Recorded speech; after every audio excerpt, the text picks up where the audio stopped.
আমরা আজকে আমাদের আরও একটা যে বই রয়েছে, বাংলা ভাষা ও শিল্প সাহিত্য সংস্কৃতির ইতিহাস, এই বইটি হয়তো আমরা পড়াশোনা ঠিকমতো শুরু করিনি। এই বইটি থেকেও কোশ্চেন আসবে, আমাদের অ্যান্সার করতে হবে। তাই প্রথম থেকে তোমরা একটু একটু করে এখনই পড়তে শুরু করো। প্রথম দেখো, প্রথম অধ্যায় বাংলা গানের ধারা। এখন বেশি কথা বলছি না, তোমরা সবাই আশা করি ভালো আছো, ভালো থেকো এবং আমাদের আসল কথা যত তাড়াতাড়ি সম্ভব এগিয়ে নিয়ে যাওয়া যায়। সঙ্গীত মানুষের আদিতম শিল্প।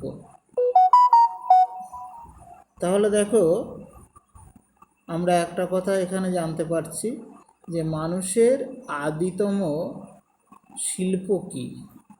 মানুষের আদিতম শিল্প হলো সঙ্গীত। আদিতম শিল্প সঙ্গীত, এ কথাটা মনে রেখো। যখন অন্য কোনো উপায়ে মানুষ তার মনের ভাব প্রকাশ করতে সক্ষম হয়নি, তখনও সুরই ছিল তার প্রকাশের একমাত্র হাতিয়ার। তাহলে যখন সে কথা বলতে পারতো না, মনের ভাব প্রকাশ করতে পারতো না, তখনও কিন্তু সুরটাই একমাত্র হাতিয়ার ছিল, যার মাধ্যমে সে মনের ভাব প্রকাশ করত। সম্ভবত প্রকৃতির কাছ থেকে পশু পাখির ভাষার অনুকরণেই মানুষের মধ্যে সুর জেগে উঠেছিল। তাহলে মানুষের মধ্যে যে সুর, যে সুরের মাধ্যমে সে তার মনের ভাব প্রকাশ করলো, সে সুর সে কোথা থেকে পেল? পশু পাখির ভাষার অনুকরণে। প্রকৃতির বিভিন্ন শব্দ অনুকরণের চেষ্টা মানুষের বাকযন্ত্র তথা স্বরযন্ত্রকে দ্রুত বিবর্তিত করেছে। অর্থাৎ বর্তমান আমাদের বাকযন্ত্র বা স্বরযন্ত্র যতটা উন্নত, আগে কিন্তু এত উন্নত ছিল না। আদি যুগে মানুষের ভাষার বিকাশ সম্ভব হয়েছে সঙ্গীতেরই সূত্রে। তাহলে আমাদের যে আজকে ভাষার এত উন্নতি, এত অগ্রগতি ঘটেছে, বিকাশ ঘটেছে, তার মূলে কিন্তু রয়েছে সঙ্গীত। সঙ্গীতের মাধ্যমে এই বিকাশ সম্ভব হয়েছে। সভ্যতার সেই আদি সময়ে মানুষ নিজের শরীর থেকেও পেয়েছে তাল, লয় ও ছন্দের ধারণা। তাহলে দেখো, আমরা যে গান বাজনা করি, তার ছন্দ, তাল, লয় সে কোথা থেকে পেয়েছে? সে কিন্তু এই নিজের শরীর থেকেই পেয়েছে। মানুষের প্রথম সাংগীতিক যন্ত্র তার কণ্ঠ। দেখো, একটা মনে রেখো, মানুষের প্রথম সাংগীতিক যন্ত্র তার কণ্ঠ।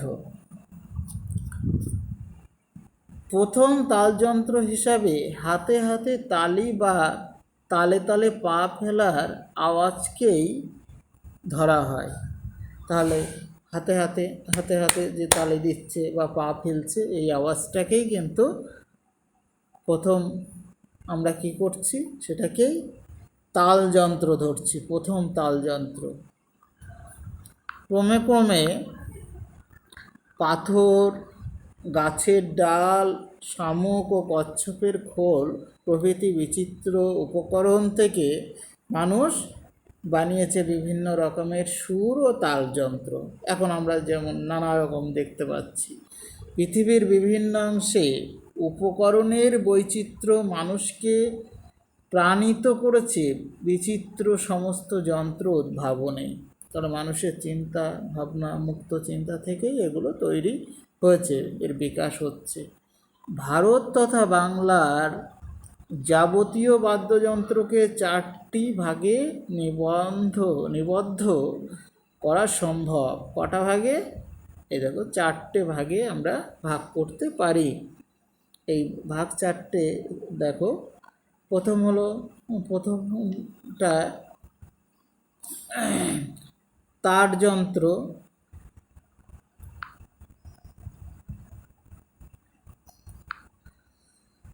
তারপর দেখো বাঁশির মতো ফুঁ দিয়ে বাজানোর যন্ত্র, খোল, ঢোল, তবলার মতো মধ্যে ফাঁপা একদিক বা দুদিক চামড়া আচ্ছাদন থাকছে, তাল বাদ্য। এবং চতুর্থত ধাতু নির্মিত করতাল, ঘুঙুর, খঞ্জনি জাতীয় নিরেট ও ঘন তালযন্ত্র। দেখ, আমরা যেটা মনে রাখবো সেটা হলো যে এই যে ভারত তথা বাংলার যাবতীয় তালযন্ত্রকে আমরা চারটে ভাগে যে ভাগ করছি, এই কথাটা একটু মনে রাখবো। যে কোনো জাতির সংস্কৃতি ও ইতিহাসের সঙ্গে সেই জাতির সঙ্গীতের ইতিহাস ওতপ্রোতভাবে যুক্ত। তাহলে এটা খুব মাথায় রাখবে যে আমাদের জাতির সংস্কৃতির যে ইতিহাস, তার সঙ্গে সঙ্গীতের কিন্তু একটা বড় নিবিড় সম্পর্ক রয়েছে। অন্যদিক থেকে বলা যায়, ছাপাখানা পূর্ব সময়ে মানুষের যে কোনো সাহিত্যই মূলত মৌখিক ঐতিহ্য নির্ভর। যখন সাহিত্য তৈরি হয়নি তখন তো মুখে মুখেই তো সব মনে রাখতে হতো। বেদের অপর নাম ছিল শ্রুতি। কেন? শুনে শুনে মনে রাখতে হতো, সেটা তো মৌখিক সাহিত্য ওই ছিল, তাই না?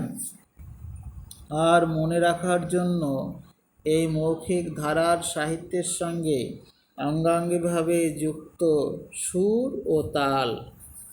মধ্যযুগ পর্যন্ত পৃথিবীর যে কোনো দেশের যে কোনো ভাষার সাহিত্যকে প্রকৃত প্রস্তাবে তাই সঙ্গীত আখ্যা দেওয়া উচিত। এটা খেয়াল করো যে এই মধ্যযুগ পর্যন্ত, কোন যুগ পর্যন্ত যে কোনো সাহিত্যই আসলে সঙ্গীত? এটা হলো মধ্যযুগ। কোন যুগ? মধ্যযুগ পর্যন্ত।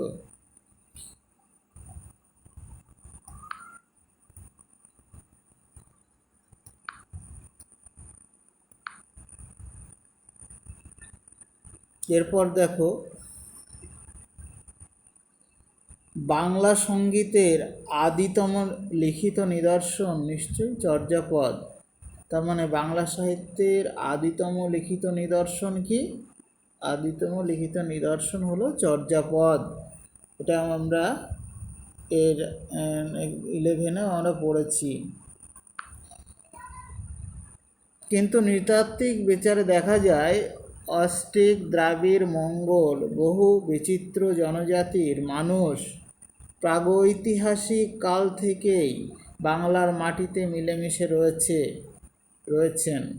পরবর্তী সময়ে তথাকথিত আর্য ও সমন্বয়কামী হিন্দু সংস্কৃতির ধারা বাঙালির মনোভূমিকে প্লাবিত করেছে। পূর্বতন কৌম আদিবাসী সংস্কৃতি এবং নবাগত জৈন, বৌদ্ধ, হিন্দু সংস্কৃতি, আরও পরে ত্রয়োদশ শতাব্দীতে তুর্কি শাসন ও সুফি সাধকদের মাধ্যমে আগত ইসলামী সংস্কৃতির সমন্বয় ও সংশ্লেষেই গড়ে উঠেছে বাঙালি জাতির বিশিষ্ট মানসভূমি ও জীবনচর্চা। তাহলে দেখো, মানসভূমি ও জীবনচর্চা যে গড়ে উঠেছে, এখানে একটা বিভিন্ন ধরনের সংস্কৃতির সংমিশ্রণ ঘটেছে। অষ্টাদশ ঊনবিংশ শতক থেকে সেখানে গভীরভাবে ছাপ ফেলেছে ইউরোপীয় সভ্যতা সংস্কৃতির। সভ্যতা মস্ত বড় অভিঘাত। ইউরোপীয়রা আমাদের দেশে আসতে শুরু করেছিল তখন থেকে। বাঙালির গানের ইতিহাসকেও এই বৃহৎ প্রেক্ষাপটের সঙ্গে সম্পর্কিত করে দেখতে না পারলে আমাদের ভুল হবে। তার মানে এই যে ইউরোপীয়দের আগমন, সে প্রসঙ্গটাও আমাদের কিন্তু মনে রাখতে হবে। তাহলে এই আমাদের বাংলা সঙ্গীতের যে লিখিত নিদর্শন, সেটা অবশ্যই চর্যাপদ। এই চর্যাপদ মনে রেখো। এই অর্থে চর্যাপদ শ্রীকৃষ্ণ কীর্তন নয়। বাঙালির আদি গানের ইতিহাস সন্ধান করা উচিত তার বিভিন্ন আদিবাসী ও লোকসঙ্গীতের অত্যন্ত সমৃদ্ধ পরিসরে। তাহলে দেখো, বাঙালির আদি গানের ইতিহাস সন্ধান করা উচিত কোথায়? বিভিন্ন আদিবাসী ও তাদের লোকসঙ্গীতে।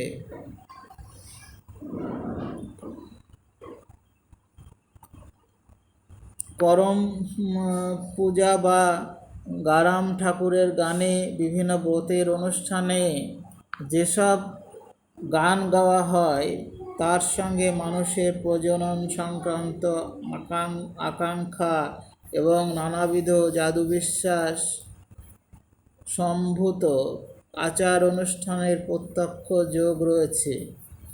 সাংস্কৃতিক নৃতত্ত্ব এবং লোক সংস্কৃতির গবেষকরা মনে করেন, কোনো জাতির আদি সঙ্গীতের রূপভেদের সংরক্ষণ একমাত্র এই ধরনের ধর্মীয় আচারমূলক মন্ত্র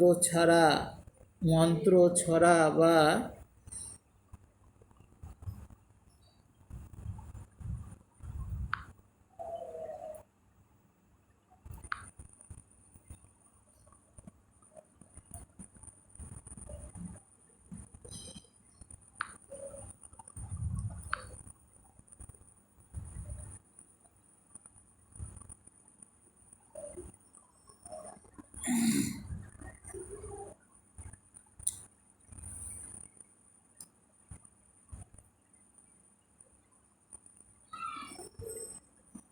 মন্ত্র।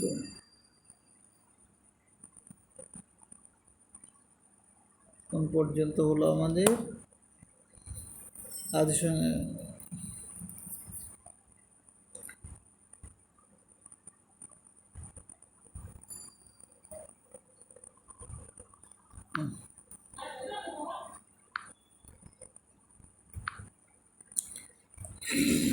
তাহলে এই ধরনের ধর্মীয় আচারমূলক মন্ত্র ছড়া বা গানের অনেকাংশে পাওয়া সম্ভব। ঠিক আছে, তারপরে দেখো, তবে এই ছোট পরিসরে বাংলা গানের বিস্তৃত ভুবনটিকে সংক্ষেপে আলোচনার স্বার্থে আমরা চর্যা থেকে যথাসম্ভব কালানুক্রম অনুসারে এগোতে থাকব। এরকম আমাদের পাঠ্য হলো বাংলা গানের ধারা।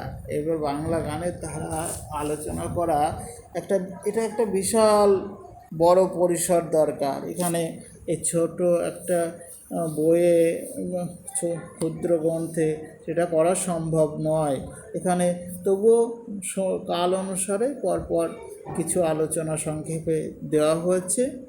বাংলার অত্যন্ত সমৃদ্ধ লোকগানের ধারা এবং আরও কতগুলি বিশিষ্ট ধারার সঙ্গে পৃথকভাবে আলোচনার অবকাশ থাকে বলেই এগুলিকে আলাদাভাবে সন্নিবেশ করা হলো, আলাদা ভাগ করা হচ্ছে। বাংলা গানের ক্ষেত্রটি এত জটিল ও ব্যাপক বলেই এমনটা করতে হলো।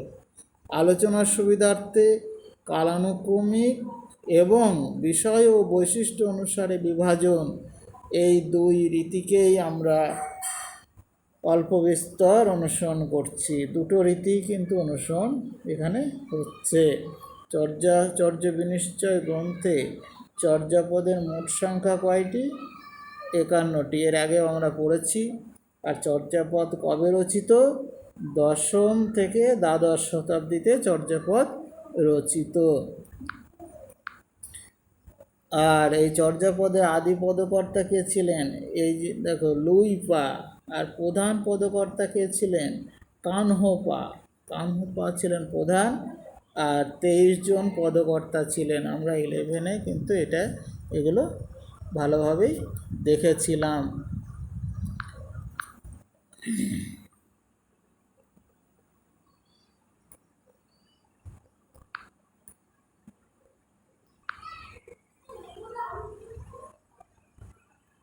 তাহলে এর মধ্যে আমরা যে প্রশ্নগুলো পেলাম একটু ভালো করে তোমরা খেয়াল করবে যে মানুষের প্রথম সাংগীতিক যন্ত্র কি? অবশ্যই কণ্ঠ। তারপরে দেখো ভারত তথা বাংলার যাবতীয় বাদ্যযন্ত্রকে কয়টি ভাগে ভাগ করা সম্ভব? আমরা জেনেছি 4টি ভাগে। আগের অ্যান্সারটা ছিল কণ্ঠ। কোথায় কণ্ঠ গেল? ছিল কণ্ঠ, এই যে কণ্ঠ, হ্যাঁ কণ্ঠ। আচ্ছা হ্যাঁ, এই যে সেকেন্ড প্যারার সেকেন্ড লাইন, এখানে আমি আর আন্ডারলাইন করতে পারছি না, দেখে নাও। আর বাংলা সঙ্গীতের আদিতম লিখিত নিদর্শন কি? চর্যাপদ। বাঙালির আদি গানের ইতিহাস সন্ধান করা উচিত কোথায়? বিভিন্ন আদিবাসী ও তাদের লোকসঙ্গীতে। পরের সময় আমরা বলেছি চর্যাপদ রচিত হয় কখন? অবশ্যই 10ম থেকে দ্বাদশ শতাব্দীর মধ্যে, আনুমানিক 10ম থেকে দ্বাদশ শতাব্দীর মধ্যে। চর্যা গানের মোট সংখ্যা হলো 51টি। আর চর্যাপদে ব্যবহৃত কোন রাগটি বর্তমানে, না এটা হয়নি আমাদের, এটা অন্য প্রশ্ন বলে ফেললাম। ঠিক আছে, এইগুলো তোমরা ভালো করে দেখে নিও, পরবর্তী ক্লাসে আরও আলোচনা করা যাবে। এখানে শেষ করছি, ভালো থেকো।